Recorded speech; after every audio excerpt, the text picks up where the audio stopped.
Rapat kerja Komisi 11 DPR RI dengan Menteri Keuangan Republik Indonesia telah dihadiri sebanyak 18 anggota, izin 1 orang, hadir dari 7 fraksi, sehingga menurut ketentuan pasal 279 dan 281 Peraturan DPR RI nomor 1 tahun 2020, maka telah memenuhi syarat quorum rapat kerja hari ini. Dan dengan mengucapkan Bismillahirrahmanirrahim, dengan kuasa Tuhan yang Maha Esa, maka saya nyatakan rapat ini dibuka dan terbuka untuk umum. Mengawali rapat hari ini, mari kita panjatkan puji syukur kehadirat Allah Subhanahu wa Ta'ala, Tuhan yang Maha Kuasa, bahwa telah memberikan nikmat sehat kepada kita semua, sehingga kita bisa membicarakan agenda yang strategis dan penting dalam rangka untuk mengetahui kinerja ekonomi di triwulan yang ketiga. Kinerja ekonomi triwulan ketiga setelah kita ketahui bahwa ekonomi kita tumbuh di 5,04%. Dan ini adalah merupakan sebuah pencapaian dalam rangka untuk mencapai target pertumbuhan 5,2% di APBN 2025. Pada kuartal pertama kita tumbuh 4,87%. Kemudian di kuartal yang kedua kita tumbuh 5,12 dan di kuartal yang ketiga 5,04, sehingga untuk bisa mencapai pertumbuhan sesuai target APBN kita harus kemudian bekerja lebih giat dan bekerja lebih kuat untuk bisa secara rata years on years nanti kita harapkan minimal 5,2, bahkan bisa lebih dari itu. Menteri Keuangan kita adalah orang yang bisa memberikan harapan baru kepada banyak seluruh komponen bangsa. Rakyat sudah banyak berharap, dan tentunya harapan ini harus diwujudkan dalam sebuah kerja-kerja yang terukur, terorganisasi dalam sebuah orkestrasi kebijakan ekonomi yang memberikan dampak kepada kesejahteraan rakyat. Untuk itu saya berikan kesempatan kepada Menteri Keuangan untuk segera memberikan paparannya. Saya silakan. Terima kasih Pak Ketua. Yang terhormat para pimpinan Komisi 11 DPR RI, Pak Misbakun, Pak Dolfi, Pak Muhammad Haikal, Pak Fauzi Amro, dan anggota Komisi 11 yang terhormat. Assalamualaikum warahmatullahi wabarakatuh. Selamat pagi, salam sejahtera untuk kita semua. Saya akan coba memaparkan perkembangan ekonomi triwulan ketiga 2025 dan sedikit prospeknya ke depan. Anggota Dewan yang terhormat, kami akan mulai presentasi dengan melihat dinamika perekonomian global. Kalau kita lihat sampai saat ini prospek perekonomian global mulai membaik, walaupun ada sempat ribut sana sini, kalau saya lihat sih lebih bagus daripada sebelumnya. Tensi di Amerika Serikat dan Tiongkok mulai mereda. The Fed juga sudah menurunkan Federal Funds Rate untuk kedua kalinya tahun ini. Jadi ada harapan juga The Fed masih akan menurunkan Fed Funds Rate-nya di bulan Desember. Hal ini memberikan sinyal positif bagi stabilitas dan prospek ekonomi serta sektor keuangan global ke depan, terutama dampaknya bagi emerging market termasuk Indonesia. Jadi kalau kita lihat gambar di depan itu, proyeksi pertumbuhan global yang tengah itu direvisi ke atas. Kalau kita lihat OECD tahun 2025 tumbuhnya 3,2%, mengalami koreksi 0,3% daripada sebelumnya. Yang IMF tahun 2025 diprediksi dunia tumbuh 3,2%, ini dikoreksi ke atas lagi 0,2% dari sebelumnya. Jadi kelihatannya ini sudah balik ke prediksi awal IMF di awal tahun sebelum ada trade war, bahwa global akan tumbuh dengan pertumbuhan 3,2%. Ketika trade war terjadi, IMF langsung menurunkan ke 2,8 yang diikuti oleh pesimisme di perekonomian dunia termasuk Indonesia. Tapi ternyata kelihatannya dampak perang dagang itu sudah mulai diperkirakan tidak sebesar yang sebelumnya, sehingga mereka merevisi lagi ke atas ke 3,2 sesuai dengan prediksi semula. Level pertumbuhan ekonomi Tiongkok masih lambat di triwulan ketiga akibat perang tarif dengan AS, walaupun bukan itu utamanya ya. Memasuki triwulan keempat, tensi kedua negara mulai mereda. Diharapkan ekonomi Tiongkok ke depan semakin pulih dan mendukung kinerja perekonomian Indonesia. Kinerja ekonomi Indonesia dan sebagian negara Asia Tenggara tetap resilient pada triwulan ketiga tahun 2025.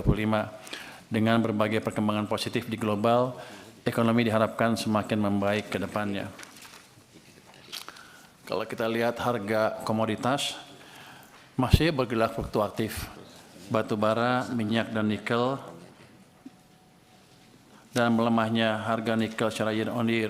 Ini mempengaruhi kondisi pendapatan kita. Secara man on man, batu bara menguat menjadi sekitar $109,5 per ton, seiring tingginya permintaan negara importir utama. Minyak Brent naik tipis secara man on man, namun masih melemah secara year on year. Saat ini harga minyak berada di sekitar $63,6 per barel akibat risiko geopolitik dan surplus produksi OPEC+. Menurut penurunan kinerja batubara dan nikel menjadi tantangan bagi sisi penerimaan fiskal.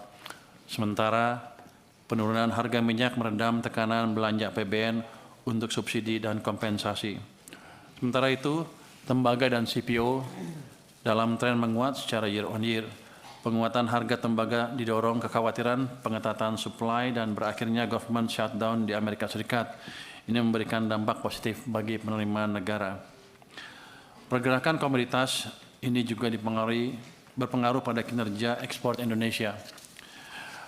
Pada periode Januari hingga September 2025, surplus neraca perdagangan Indonesia masih terjaga dengan nilai kumulatif $33,48 miliar Amerika Serikat, tumbuh sekitar 50,9% year on year dengan surplus bulanan $4,34 miliar AS. Jadi kalau lihat dari sini,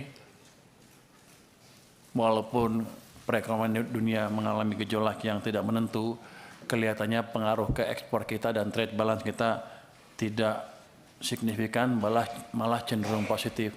Ini terlihat dari pertumbuhan trade balance yang 50,09% tadi.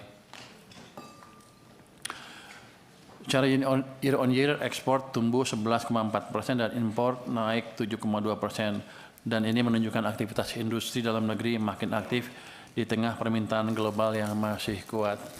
Jadi kalau lihat dari sini sih, perlambatan ekonomi kita di sepanjang mungkin 8 bulan pertama tahun ini bukan karena global saja.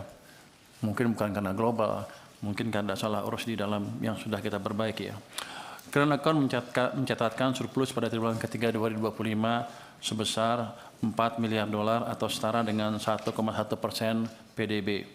Surplus terutama ditopang oleh neraca perdagangan barang, sementara pendapatan primer konsisten negatif sebagai konsekuensi investasi langsung global di Indonesia melalui repatriasi keuntungan atau dividen.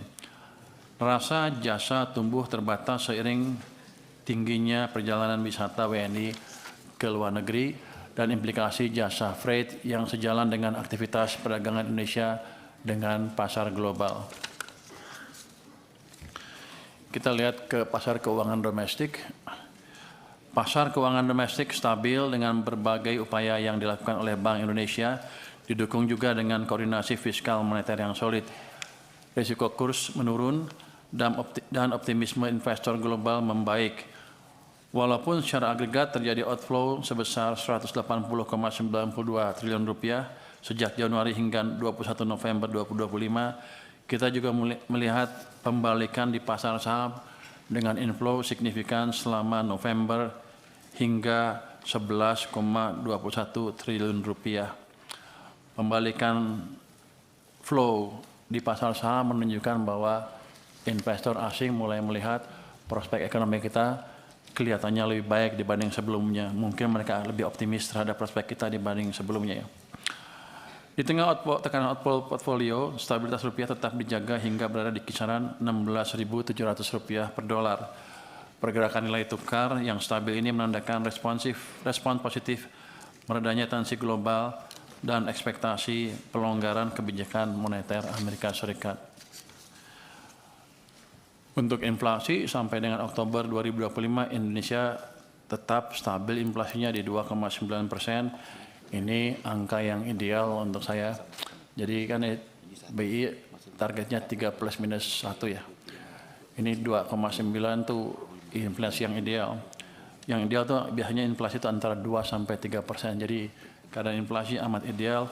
Ini menunjukkan keberhasilan TPID maupun TP Pusat, Bank Sentral dan seluruh pemerintah daerah dan Kementerian Pertanian dan Perdagangan untuk mengendalikan harga di pasar domestik sehingga daya beli masyarakat tidak tergerus. Berikutnya, kita lihat kinerja pertumbuhan ekonomi Indonesia seperti yang dikatakan oleh Pak Ketua tadi, pada triwulan ketiga tumbuh 5,04%, didorong oleh permintaan domestik dan kinerja ekspor yang kuat, investasi yang resilient, serta optimalisasi belanja pemerintah. Dari sisi komponen pengeluaran, kalau kita lihat ya,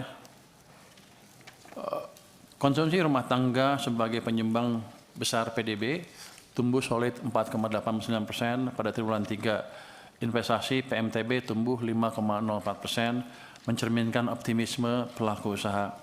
Ekspor meningkat kuat 9,91% dan impor tumbuh rendah sehingga memperkuat net ekspor kita yang memberikan dorongan tambahan ke angka pertumbuhan kita. Konsumsi pemerintah tumbuh 5,49% sejalan dengan akselerasi belanja pemerintah di Q3 yang tumbuh tinggi dan akan terus diakselerasi di Q4. Kalau kita lihat di gambar sebelah mana kiri itu, kiri tengah, ada belanja pemerintah yang nomor 3 dari atas. Kelihatan triwulan pertama mengalami kontraksi minus 1,37, triwulan kedua masih minus 0,33, triwulan ketiga ke 5 sekarang tumbuh positif 5,5%. Jadi di dua triwulan pertama tahun ini pemerintah belanjanya lambat sehingga memperlambat pertumbuhan ekonomi kita. Ini kita perbaiki dan ke depan saya pastikan di triwulan pertama tahun depan kita akan tumbuh terus. Kita akan cegah belanja yang terlambat dari pemerintah sehingga dorongan keekonominya akan tetap kuat. Dari sisi produksi, sebagian besar tumbuh positif, manufaktur tumbuh 5,54%, perdagangan tumbuh 5,49%, transportasi 8,62%, serta informasi dan komunikasi 9,65%. Sektor konstruksi juga tumbuh stabil, sementara pertambangan sedikit terkoreksi karena moderasi harga komoditas di pasar dunia. Sementara itu sektor pertanian yang didukung program prioritas pangan Presiden meningkat drastis dari 1,65% pada Q2 menjadi 4,93% pada Q3. Hal ini dilakukan guna meningkatkan kesejahteraan petani, mendukung pengentasan kemiskinan, dan mencapai tujuan ketahanan pangan. Secara keseluruhan, konsumsi yang kuat, investasi yang terjaga, dan ekspor yang meningkat menjadi pendorong utama pertumbuhan ekonomi Indonesia. Upaya pemerintah terus mendorong kontribusi industri bernilai tambah juga terlihat pada realisasi pertumbuhan sejumlah wilayah. Sulawesi tumbuh 5,8% next dan Jawa 5,2% dengan mengandalkan terutama dari industri pengolahan. Sumatera tumbuh 4,9% dan Kalimantan 4,7% disumbang oleh sektor pertanian dan perdagangan. Bali dan Nusa Tenggara tumbuh 4,7% dengan industri pariwisatanya. Kita lihat gimana kondisi masyarakat kita sekarang. Next, optimisme masyarakat untuk konsumsi dan produksi semakin membaik, didorong kuatnya kepercayaan dan permintaan domestik. Dari sisi konsumsi, penjualan retail tetap melanjutkan tren positif. Belanja masyarakat juga terus menguat, terutama untuk barang tahan lama. Di sektor real, penjualan motor tumbuh 8,4% year on year, jadi sudah positif, tinggi. Sementara mobil menunjukkan perbaikan, itu walaupun masih negatif minus 4,4% angka terakhir, tapi negatifnya sudah berkurang amat signifikan dibanding dengan bulan-bulan sebelumnya. Saya pikir bulan ke depan penjualan mobil juga akan mulai positif lagi. Dari sisi produksi, sektor manufaktur ekspansi dengan PMI manufaktur di level 51,2 pada bulan Oktober. Angka ini mengindikasikan peningkatan output dan permintaan yang baru. Selain itu, masyarakat optimis melihat kondisi ekonomi ke depan dengan indeks ekspektasi ekonomi naik ke 133,4. Secara keseluruhan, tingginya optimisme dan produksi ekspansif menjadi pondasi kokoh pertumbuhan ekonomi ke depan. Kalau kita lihat gambar yang paling kanan bawah itu dari September, dari mungkin April, Mei, Juni, Juli, Agustus, September turun ke bawah untuk indeks kepercayaan konsumen saat ini maupun ekspektasinya. Tapi kita lihat Oktober naik dengan signifikan ke level 121,2 untuk indeks kepercayaan konsumen. Artinya kita berhasil membalik optimisme masyarakat terhadap perekonomian kita. Jadi kebijakan yang kita kerjakan juga dengan dukungan DPR. Waktu saya minta Pak Misbakun untuk mendukung saya menyalurkan uang 200 triliun itu, beliau bilang jalankan juga, jadi saya aman. Kita jalankan dan dampaknya seperti itu. Kalau kita lihat ya, halaman berikutnya. Next. Ini yang hijau adalah laju pertumbuhan uang, yang sebelah kiri, sebelumnya. Yang gambar kiri itu laju pertumbuhan uang. Sebelum kita injek uang ke sistem di bulan Agustus, itu hampir nol pertumbuhannya. Bahkan sebelum-sebelumnya hampir nol. Dampak dari penginjeksian uang yang 200 itu, saya nggak bisa tunjuk di sini. Saya nggak bisa tunjuk, nggak bisa tunjuk ya. Tunjuknya ke sana ya. Oh nggak kelihatannya. Ini ya Pak Ketua, ini sebelum kita injek uang sistem. Di ekonomi itu kering sekali. Jadi ekonominya melambat. Boleh kita bilang ekonomi sepanjang ini diperlambat habis-habisan. Tapi dengan setelah saya lapor Pak Presiden, dengan dukungan anggota DPR, waktu itu di belakang saya ngomong sama Pak Misbakun sama teman-teman, saya boleh injek uang 200 triliun, bukan injek, pindahkan uang 200 triliun ke sistem. Ini yang hijau naik ke atas. Itu tumbuhnya itu 13% lebih. Cuman di bulan Oktober turun sedikit lagi ke 7,8. Jadi agak kurang minyaknya. Jadi saya sudah dorong lagi ke sistem tambah 76 triliun. Jadi ini harusnya naik lagi ke atas. Jadi ini yang meminyaki ekonomi yang sebelumnya melambat. Tentunya kalau nggak ada dukungan DPR kan pasti saya nggak bisa menjalankan itu juga. Jadi teman-teman mungkin nggak tahu, saya sudah diskusi terus dengan Pak Ketua untuk mengizinkan saya memindahkan uang itu. Dan itu tidak merubah APBN. Jadi saya belum ekspansi fiskal sama sekali. Itu hanya memindahkan uang saya dari perbankan dari BI ke perbankan, yang akibatnya ketika uangnya seperti ini di sistem, itu masyarakat bisa memanfaatkan itu untuk ekspansi bisnis. Dampak yang pertama adalah tentunya bunga turun, suku bunga deposit turun. Yang lain-lain juga turun, suku bunga pinjaman juga turun. Ini yang menstimulus ekonomi. Jadi ke depan akan kita pastikan terus agar APBN yang kita jalankan tidak ikut mencekik perekonomian kita dengan terus memperhatikan keadaan uang di sistem perekonomian. Dan saya berharap Komisi 11 terus mendukung langkah saya dalam hal ini. Karena ini nggak ada ekspansi fiskalnya tetap sama, tapi kita manage dengan lebih bagus sehingga ekonominya bisa terus tumbuh. Kalau kita lihat pasar uang antar bank juga turun dengan amat signifikan ya. Jadi ketika bunga masuk ke sistem, uang masuk ke sistem seperti itu, bank punya uang, maka dia akan menyalurkan, pertama yang gampang-gampang dulu pasti dia pasar uang antar bank. Habis itu dia akan cari yang lain, sampai akhirnya terpaksa mereka akan menyalurkan kredit juga. Kredit juga sudah mulai tumbuh. Saya pikir akhir tahun akan mendekati 10%, karena full impact dari kebijakan seperti ini biasanya 2 bulan, 3 bulan di perekonomian baru kelihatan. Jadi saya expect ekonomi kita akan tumbuh lebih bagus di triwulan keempat tahun ini. Kalau sebelumnya 5,02 ya, triwulan ketiga, kita expect di triwulan keempat dengan hitungan ini, dengan stimulus ini, dengan stimulus yang lain-lain, BLTS dan lain-lain, kita expect ekonomi kita di triwulan keempat bisa tumbuh 5,6 sampai 5,7%. Kalau itu terjadi, maka pertama, momentum pertumbuhan ekonomi kita sudah berbalik dari melambat ke arah percepatan. Yang kedua, full year ekonomi kita bisa tumbuh sebesar 5,2%. Untuk investor, pasar modal maupun pasar real maupun FDI, arah ekonomi akan menentukan sekali kepada keputusan mereka untuk merealisasikan rencana investasinya. Kalau Anda lihat di pasar saham kan sudah naik cukup signifikan. Mungkin sebagian orang bilang itu ya orang yang punya duit aja yang main di sana. Tapi untuk sebagian besar investor jangka panjang, itu memberi sinyal bahwa ada suatu perbaikan yang positif di sini. Itu sebagai flag pertama bahwa ada perbaikan yang positif di sini.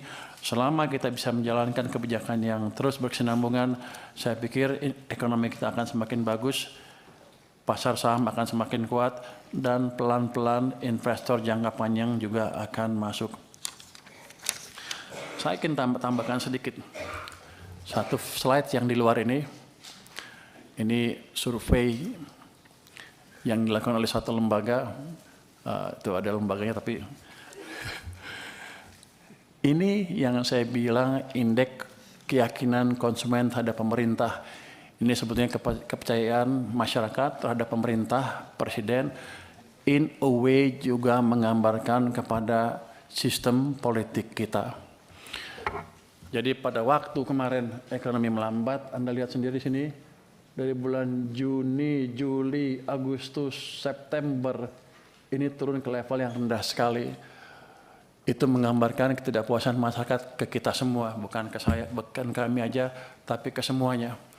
Sehingga gampang sekali mereka turun ke jalan. Jadi kalau kita tidak balik ekonominya, kita dalam keadaan yang bahaya, bukan DPR saja, pemerintah juga utamanya. Jadi langkah kita membalik dengan 200 triliun tambah 70 tadi, ini sudah berhasil men-trigger optimisme dan men-trigger sedikit ekonomi kita. Sehingga ketika mereka disurvei lagi, di bulan Oktober sudah naik ke level yang tinggi, di bulan November di level yang ini 118. Ini boleh bilang di level yang tertinggi sepanjang sejarah ini. Artinya, atas dukungan Komisi 11, restu Pak Presiden untuk menaruh uang 200 triliun dan memanage keuangan kita lebih baik, itu saja sudah bisa men-trigger pertumbuhan ekonomi dan membalik arah ekonomi kita, menimbulkan momentum pertumbuhan ekonomi yang baru, sehingga masyarakat sudah puas lagi dengan sistem atau kebijakan yang ada. Kuncinya ke depan adalah kita harus jaga terus momentum perbaikan ini, jangan sampai hilang, sehingga kita bisa menciptakan pertumbuhan yang lebih tinggi lagi. Ketika masyarakat puas ke pemerintah seperti sekarang, harusnya demo akan lebih sedikit ke depan, dan pemerintah bersama DPR tentunya bisa memfokuskan untuk menciptakan pertumbuhan yang lebih cepat, fokus menjalankan program-program yang sudah disetujui oleh DPR untuk memastikan kita bisa menciptakan pertumbuhan ekonomi yang lebih cepat. Kalau yang kita bisa jaga sih, tahun depan kita bisa tumbuh 6% dengan tidak terlalu sulit, saya pikir. Oke, next. Itu ya. Ini untuk update kinerja ekonomi triwulan ketiga tahun 2025, Pak.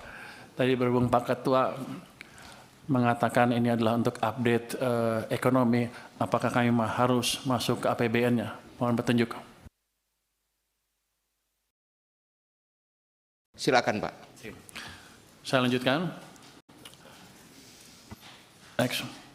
Jadi indikator makro berkembang ke arah yang positif di tengah ketidakpastian global, apalagi domestiknya sudah ada perbaikan yang amat signifikan. Pertumbuhan ekonomi triwulan kuartal ketiga tahun 2025 tumbuh 5,04%, masih kuat untuk mempertahankan momentum pertumbuhan untuk mencapai target APBN 5,2%, seperti yang setelah saya katakan tadi. Sementara itu, inflasi hingga Oktober tercatat 2,86%, berada dalam kisaran yang ditetapkan oleh PBN 2,5% plus minus 1. Di sektor keuangan, nilai tukar rupiah bergerak stabil di 16.704 per dolar, terkendali sejalan menurunnya tensi perdagangan global dan ekspektasi pengetatan moneter Amerika Serikat. Nggak harusnya Amerika sebentar akan longgar lagi.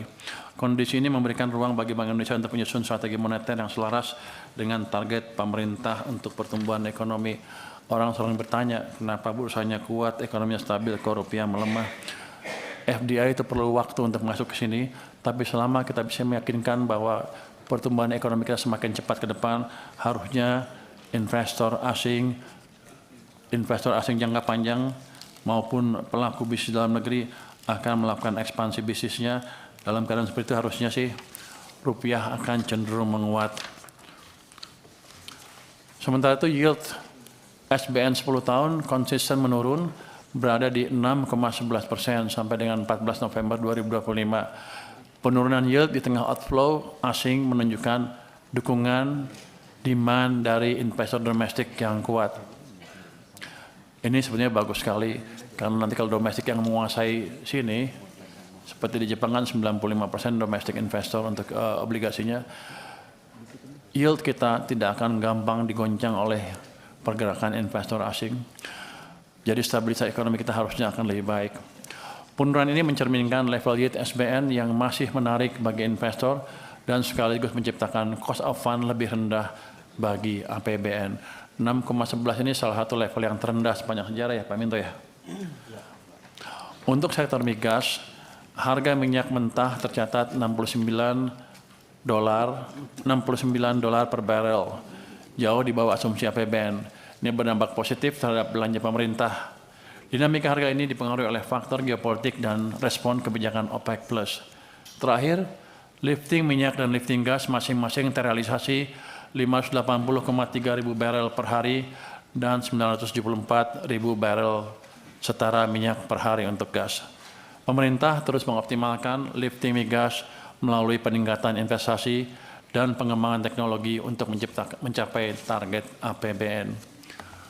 Untuk kinerja APBN 2025, saya persilakan Pak Menteri, Pak Wamen, Swahasil untuk mempresentasikannya. Silakan Pak. Izin Pak Ketua. Yang kami hormati Bapak Ketua, Bapak-Bapak Wakil Ketua dan Ibu Bapak anggota Komisi